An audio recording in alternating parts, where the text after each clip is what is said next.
Thanks for the support as a channel member, Russ Eddy. This is Wearmouth. You're the one who decides how many coaches I'm allowed at the club. No, I get that we had one spot open, so I gave it to Slam Dunk.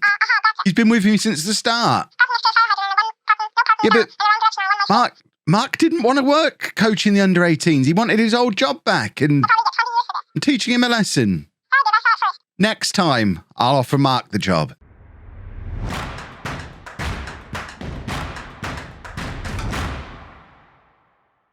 Hello and welcome to part 60 of Homegrown. I'm Kevin. Coming up on today's episode, we have two games for you. One in the Championship against Birmingham, and we also faced Premier League Arsenal in the Carabao Cup. You thought there'd been enough Arsenal on the channel recently? Don't worry, I've got just one little bit more for you. Talking of Arsenal, of course, the non-league to legend save has now finished, which means brand new series on the channel starting at 4 p.m. today. I know over the weekend I wasn't quite sure if it would be ready in time. It's ready. Born in the USA, starts 4 o'clock today here on the channel. That's the 15th of March 2021. If you're watching in the future, you should go and watch it regardless. But it starts today. It's going to be awesome. Come and watch it. It's going to be really, really cool. But enough of the sales pitch. We've got football to play since you were last with me. We're struggling to find wins in the Championship. We obviously had a very good start to the season in the last episode. Since then, we are still unbeaten.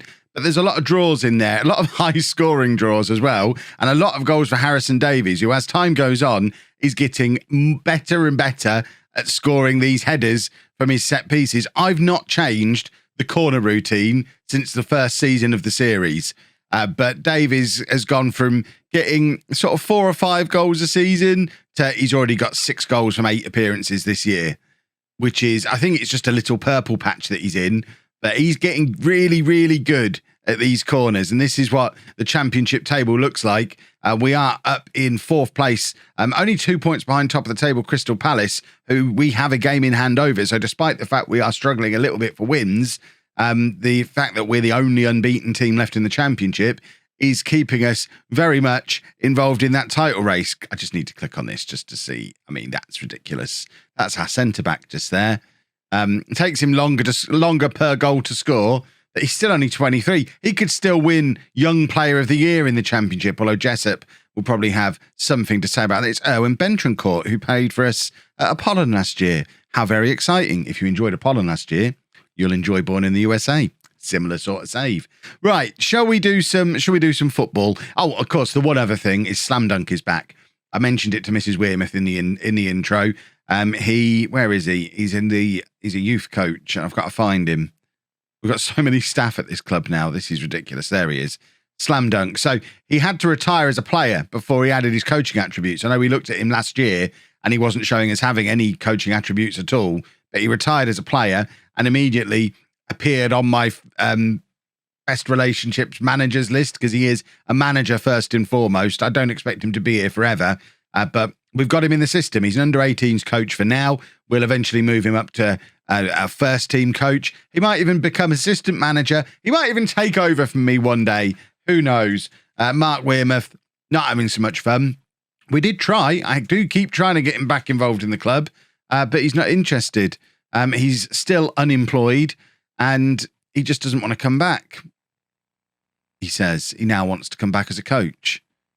Well, that's a change. Mark Wearmouth is coming home, but not as assistant manager. He's going to come back in as a coach. We are going to have to sack a coach to bring him in, but you know what? I think we can probably cope with sacking a coach to bring him in. He's Mark Wearmouth. We've got to do Mrs Wearmouth a favour. That's awesome. Slam Dunk and Mark Wearmouth returning. Now all we need to do to cap off a brilliant episode already is win some episodes. Win some episodes? Why do I keep calling football matches episodes? There's something wrong with me. We've got Williams in goal, a back four of Hall, Davies, Charles and Brewerton, Curry and Bandera in midfield. Jessup should be a winger out wide. So Jessup and Hughes out wide, Hodgkinson and Connor Roberts up front. We are going through something of an injury crisis, which is why we're having to play poor old Connor Roberts. It's why we're having to play Connor Roberts. It's why Kieran Hodgkinson's up front. We've currently got an injury to Hamilton, so Jessup's playing out on the left. Renan is suspended because he did an absolute wild challenge. In fact, I should probably mention the Renan issue. We turned down, I think it was a £5 million offer from Burnley on deadline day, and he got in a proper grumpy with it. And he's still showing us grumpy. And in his very next match, he did a wild 2-footed challenge, got himself sent off. And then the ban was extended massively on appeal as well. So Renan's got a grumpy on and apparently has a bit of a wild streak. But we've also got Pritchard and Cannon injured as well. So it is a big opportunity for Connor Roberts. It's a similar kind of circumstance to when Alex Williams got his opportunity because of circumstances a few years back, and Oliver Wright never actually played another game for us. So Connor Roberts needs to take his opportunity. We've got more and more of our actual youth team players getting involved in this first team squad as time goes on. We're creeping ever closer to being able to play a full 11 of players who came through our youth system. I think we could probably field 6 or 7 at this point, and it won't be long before we can do a full 11. Why does it look like that's moving so slowly? Is this slower than normal? I feel like it's slower than normal. Maybe it's not. Actually, it probably is all right. I think we were just taking our time. It's not like us to take our time. Brewerton looking to get the crossover, finds Hughes, and it's a very good save from the Birmingham goalkeeper, and Birmingham now looking to get a counter-attack on of their own, but luckily we are there to just snuff out any danger. And I'm looking up in that league table. Where are Crystal Palace? Are they playing today, or have they already played? Because we've got an opportunity here to go top of the table. Although Birmingham will probably have something to say about that. And the last thing I need on my records is a defeat against Birmingham, because I never managed to live a defeat against Birmingham down in non-league legend. What a cross from Kieran Hodgkinson, and that deserved better. Jessup with the effort that goes wide, but what a pass from Kieran Hodgkinson. He's too good. He should be playing in the Premier League. We've got to go up this year, because if we've got any chance of signing him permanently before he becomes a superstar, we've got to get him before he breaks into the Premier League on his own. Although, to be fair, he's a Fulham player, and Fulham are actually below us in the league right now. So Fulham got relegated, which I didn't notice, and I'm a little bit surprised they didn't recall him off the back of it, because he's a very good Championship player. If we can go up this year and Fulham stay down, all of a sudden we're in a very strong position to take him off of them permanently, which is even more motivation to try and get ourselves into the Premier League this year, as if we needed more motivation. But we could potentially bring Kieran Hodgkinson home permanently, I suspect, for a lot more money than we ended up getting for him. Even though with the cashing in of his 40% sell-on, we ended up making about £3 million on him. I now suspect we'll have to spend 10 or 15 million to get him off of Fulham, and all of a sudden cashing in his sell-on way back when looks like a poor decision. It isn't a poor decision, even if we end up making millions less off the back of it, because we needed the money at the time a lot more than we'd need the money if we get promoted to the Premier League, because obviously money flows very freely at that level. Birmingham are now down to 10 men, so really this should be our time to step up the pace a little bit and go and grab ourselves 3 points. Williams with the kick forward towards Jessup. The problem we've got is we don't really have much in the way of attacking options to come off the bench. Micah Beerith is the only fit attacker at the club who's not on the pitch. So we're going to have to bring Beerith on at some point. The only issue is he's not exactly looked spectacular in recent appearances. But as I've said, particularly about Micah Beerith many times before, because of the nature of the save, there'll always be opportunities for him to force his way back in.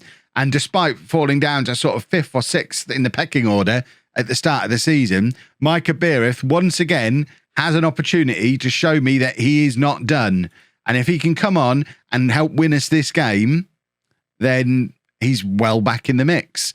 The other change we're going to make, Curry is going to come off for Akani, bring on our own youngster ahead of the one that we bought. I'm probably going to bring Ivanov as well.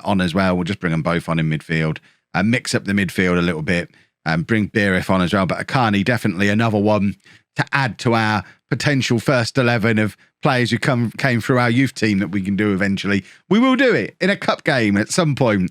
We will just force it. Probably might even have to be this season. Might have to do it in the FA Cup third round if we get a nice draw there, because we can't exactly do it against Arsenal now. And I don't know that we've got necessarily all of the players we need, but it would be nice to include Bachelorette Pitetta in it when we do it.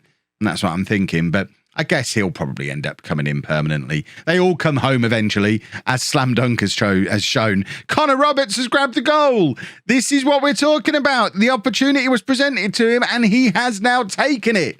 Is he going to do a Williams and become a key part of our team for the rest of this season now? The cross came over from this left-hand side. It's Hall playing it forward to Jessup. Jessup does well to take the touch, play the crossover to Roberts, and Connor Roberts with a very, very important finish to put us 1-0 up with 10 minutes to go. It doesn't actually put us top of the table because Blackburn are winning their game as well, which is very frustrating. Although I guess if we could grab a couple more, goal difference might put us top. We are still the only undefeated team, remember. Charles plays it forward to Roberts. Beeriff now plays Jessup in. Jessup hits the inside of the post with the opportunity to put us 2-0 up. And 2-0 up, I think I start to feel a little bit more comfortable. I don't know why. Oh, I thought that was Roberts who'd come over. It's Hall, actually. He's 22, isn't he? Roberts is 12. Hall looking to hurl the ball into the area. He is looking for Connor Roberts. Roberts couldn't get there ahead of the Birmingham goalkeeper. Blackburn are winning 6-3 over Coventry. There's not going to be any catching them for goal difference today. They have a significant advantage. But you know what? Top of the table doesn't really matter. What matters is we're in an automatic promotion spot. It doesn't matter how we get to the Premier League. We just want to get to the Premier League. And as it stands right now, I know it's still very early days in this season, but we're the one unbeaten side, and we are currently sat in an automatic promotion spot, which is a very comfortable place to sit. I'll tell you that for free. He's back. We had to Mrs Wearmouth initially blocking the transfer, or Joshua Webb. I mean, he's going to get sacked now, isn't he? But I just sent Mrs Wearmouth a quick text saying, can I have more staff, please? And she said yes, didn't have to sack anybody. He's just been particularly welcomed by his own wife and Slam Dunk. And then the big lads, Harrison Davies and Danny Pritchard. Poor old Mark Wearmouth. Blimmin' heck, what a welcome party that is. But Mark Wearmouth is back. He's only back as a coach for now, but we all know he is first in line to move back in to be the assistant manager again, as long as he doesn't do the dirty on us and leave again. My current assistant manager, navigating around these screens is a pain in the backside, is this guy, Marcus Booth, who attribute-wise is actually a better assistant manager, which is why I'm not just going to bin him off immediately. That being said, if he ever does the dirty on me, we've got a redemption arc to finish off with the return of Wearmouth, who's actually a better man manager. You can compare staff. I never knew you could do this. This is awesome. So, attribute-wise, I mean, I don't really know what your valuable attributes are for an assistant manager. I guess man management's quite important, and Wearmouth has definitely got the edge there. Booth's a better coach, a much better coach. Wearmouth, with the man management, you could argue, better bet for the assistant manager job. They both want to play my system, which is fine. We might, in the summer, just subtly swap the two of them over without telling anybody. I don't know how likely Booth is to agree to it, but there might just be a little bit of a role swap going on at some point. So the Arsenal game then, and a further suspension in the attack. This time, Tommy Jessup is suspended as well. Renan still suspended. Akani cup-tied. And because he did go out on loan at the start of the season, and on deadline day, I just decided to bring him back because we were still light on midfielders. And I'm glad I did. But it looks like he's already played in the Carabao Cup. So he could have gone out on the left. Jessup suspended. Hamilton still not fit to come back in on the left. So it means a massive opportunity for young Ian Barnett, who's a 21-year-old left winger or inverted winger / inside forward, 1.5 star current ability, 3.5 star potential. We brought him in from Brighton 3 years ago now. He's been out on loan at Kingstonian for 2 years, plus he's done a year at Cheltenham. So played over 100 games, but never actually got anywhere near our team. I didn't know who he was until I went rooting around in the under-23s to see what we had in the store cupboard, and we had a Barnett. So he's in the team, and I'm not at all worried about it. It'll be absolutely fine. We're also resting Harrison Davies for this game, which is, I know that's a big, potentially controversial decision because it is Arsenal, and he'd obviously love a little run around against him, but he's not fully fit. There's not really much point in playing him. If I could rest Hughes, I'd rest Hughes, but we're just very, very light on wide players, as we have been for a lot of this save. We sold Terrell Whitaker in the summer, not anticipating Hamilton, Jessup, Renan all being unavailable at the same time. But they are, so Hughes is going to have to play through his tiredness. Other than that, it is the same team you've just seen. The one thing we don't have in this lineup is a playmaker. So I'm just going to switch Bandera to playmaker, leaving Nathan Curry as the ball-winning midfielder as usual. It's Campbell and Barr who are together at the back today, as Charles also sits out and has a little bit of a rest. And let's go beat Arsenal, shall we? Or at the very least, go and see what Arsenal look like in this version of the future, because it was a very strange... They've played the reserves. That's got to be their reserves. Look at the squad numbers. Kieran Tierney's number 4 as well. That's an interesting one. Kieran Tierney's going to be out for revenge after I decided he was too old at 30 in non-league to legend. I've done a rare gesture. I haven't really done gestures for a long time, but I figured it's Arsenal. It's a big game. We're hoping to be a Premier League team in our own right next year. Let's do a gesture to get the boys up for it. But the fact that it's Arsenal's reserve team does tell me that we should probably come out of this with a victory. Looks like the home of football is pretty full, and it looks like Arsenal maybe haven't got their reserves out after all. Maybe their squad numbering is just a bit odd. But knowing the team I inherited when I joined Arsenal, pretty much at this point of non-league to legend, it was full of FM wonder kids, FM21 wonder kids. And this Arsenal team, there's very few names that I actually recognise on it, which does lead me to believe it's probably not their normal side. They're playing a weird formation as well, a 3-5-2, a flat 5 in midfield. This is very much not a LOLLUJO Arsenal team that we're coming up against here, and it's them on the attack again with a corner. And obviously, without Davies or Charles at the back, we are going to be a little bit susceptible to set pieces. It's a big test for Barr today. We know Eli Campbell is forever going to be an adequate backup at left back, centre back, central midfield, anywhere we want him. Eli Campbell can come in. He's probably never going to be a regular starter now. I think his opportunity to nail down a regular spot is gone. But Barr still has the opportunity to push past Charles and be the regular starter alongside Davies. Barr is our record signing. We spent a lot of money on him back in January, and it is probably the toughest position in the side to force your way into at centre-back, because Davies and Charles have been so established for so long that Barr needs to take opportunities like this when they present themselves to him. And I don't know, it's a bit unfair asking him to take an opportunity against a Premier League side, isn't it? But you know what? It's what we're going to do. You thrive under the pressure, hopefully. Hughes, who's got an overlap there from Brewerton, but has decided not to use him. He's given it to Nathan Curry instead. Curry playing a beautiful pass through to Barnett. Oh, my voice didn't understand what was going on. It probably is Barnett, isn't it, as well? Is it Barnett or Barnett when it's 2 T's? I mean, he's just Barnett. He's going to be Barnett. Tyrone Barnett, who used to play for Posh, was Barnett, not Barnett. So it's Barnett, and he can like it. If he doesn't like it, he can go back and play in the conference again, like he was when nobody had heard of him before. His one appearance for home is against Arsenal. What a strange career he's going to have to tell his grandkids about. Kieran Tierney now coming on for revenge as well, so we need to keep an eye on him. And Arsenal have actually shuffled their system around as part of that substitution, going to match us up with a 4-2-3-1. And the corner clearance finds Kieran Hodgkinson, and now Hughes looking to get a counter-attack moving, but couldn't. Gives it back to Brewerton. Brewerton all the way back to Barr now. This is some good pressing from Arsenal. This is what I like to see us to do to other teams rather than having it done to us. But Arsenal, clearly a very organised, very good side. Even if they're not playing their normal first 11, they are very, very comfortable on the ball and very, very comfortable taking the ball off of us. It's like men versus boys here today. And I imagine their young team is probably still older than our young team, because we're always full of kids around these parts. Can we just have the football, please? This just seems unfair. The one positive I'm taking from this is Alex Williams didn't even move there, which might just calm down some of the Premier League scouts who've been watching him constantly, because he just looked a little bit shell-shocked, as the whole team did there. This is a good side playing very well, and we are pretty much powerless to stop them just doing what they want with us, really. XG tells a slightly different story, but we've all watched the highlights in this game so far. We haven't looked in it at all.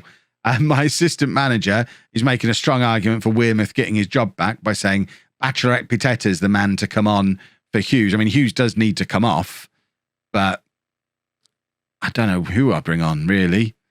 I guess we're going to have to go to... We probably take Barnett off as well, and we'll go to like a 4-3-1-2, maybe. So if we take both of them off. Pete Dewhurst came in the summer. Did I decide what he was?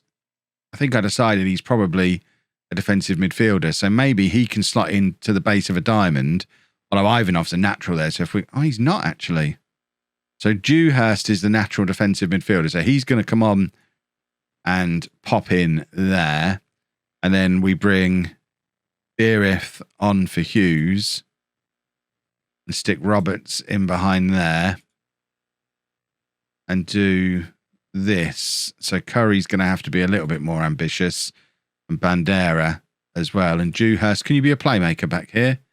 You don't really want to be, do you? No, that's fair enough. In that case, Roberts can be on playmaking duty in there. And we'll try this. I mean, we're not getting back into the game, but at least we're trying something a little bit different and freshening things up a little bit. Curry is the next one who needs to come off, really. So let's take Curry off as well. And we've got Ivanov and Alec Lay sat down there on the bench. So Lay is a 5-star potential homegrown player. Right, he's got to be him. I'm sorry, Ivanov. We've got to have a look at this guy. What flavour midfield are you? You're the same sort. Excellent. Get in there. Be a ball-winning midfielder then.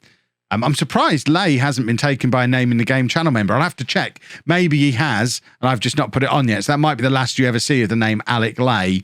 I'll try and remind you if he does lose his name and it get given to a channel member. But sometimes the 5-star potential ones don't emerge until a season or two of sitting down in the under 18s, and he is the next.